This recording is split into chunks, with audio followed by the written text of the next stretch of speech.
huge bombshell, as it's being called, jobs report came out of January.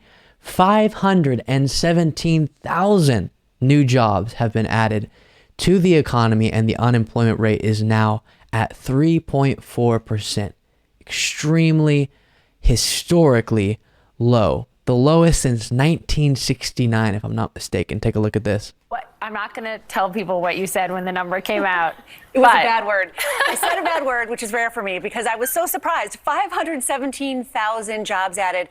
That is, you're right, more than double what we had thought. And you look in these numbers, there are revisions all along the way. You can see that December was revised higher. You can see that just about every month was revised higher. So where they got it a little bit off, it was because they undercounted. This is a very, very strong job market. And the unemployment rate, 3.4%, ticked down just a tiny bit. The government pointing out that since the beginning of 2022, there's been no real meaningful change in what is nearly a 50-year low. What? I'm not going to. Very good. Happy to see. And definitely flies in the face of the narrative we've heard time and time again from the right, from networks like Fox News, that because Biden's president, everything's about to fall apart. We're just around the corner from the worst recession and everything's going to be terrible.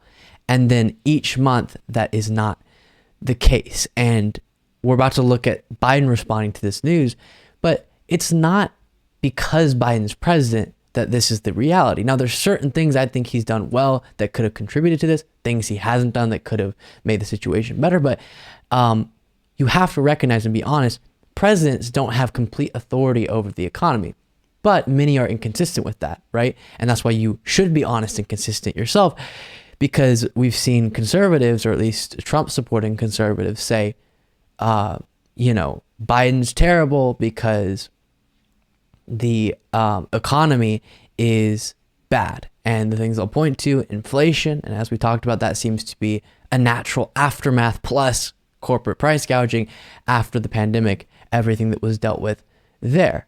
But then under Trump, he did it all. He's the reason the economy was so good. He's the reason that the jobs numbers were good. But then you get good numbers with Biden. No, it's not because of Biden. I think you should be consistent and say, for the most part, presidents don't have a ton of authority over the economy, but if there's specific things that you think contributed to good or bad numbers, cite those. Here is Biden in his response to this news. Inflation continues to come down. Inflation has now fallen for 6 straight months.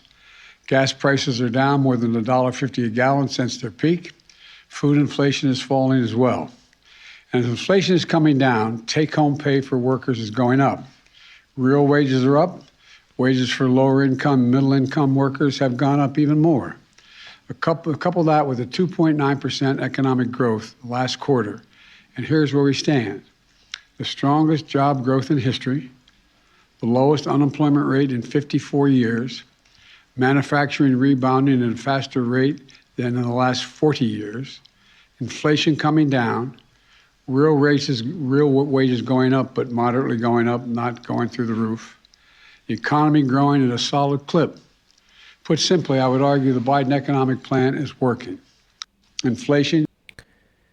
And then we will get to another clip here of him further diving into this news. In addition, we also learned that there are 500,000 more jobs created last year than we thought. So the January report is updated. The December report is updated. Add that all up, it means we've created 12 million jobs since I took office. That means we have created more jobs in 2 years than any presidential term, than any time in 2 years. That's the strongest 2 years of job growth in history by a long shot. So the reason I always bring Biden into this picture when we talk about these good numbers, when they come out, number one, the president is heavily tied to both in popularity and just in general public political discourse to the economic performance. But also it fascinates me the way that conservatives, Trump supporters kind of interact with this type of news and interact with past news. And with Trump, it was always, he's so amazing, he's a businessman, a job creator, and that's why unemployment's so low. Now unemployment is that low again, and they're nowhere to be found. It's not Biden's doing, even though after Obama, Trump took over and by a little bit brought unemployment down, or he oversaw the decrease by a little bit, and Biden is decreased so much more significantly and was after an economic crisis. So yes, unemployment was going to come down after the pandemic was over, of course. But for it to come all the way back down to historic lows is pretty significant.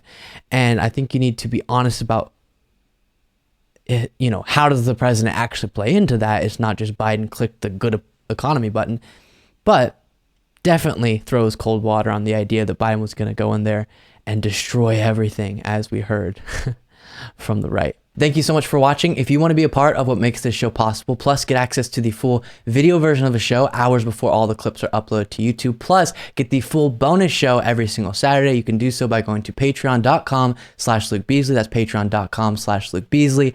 Link in the description.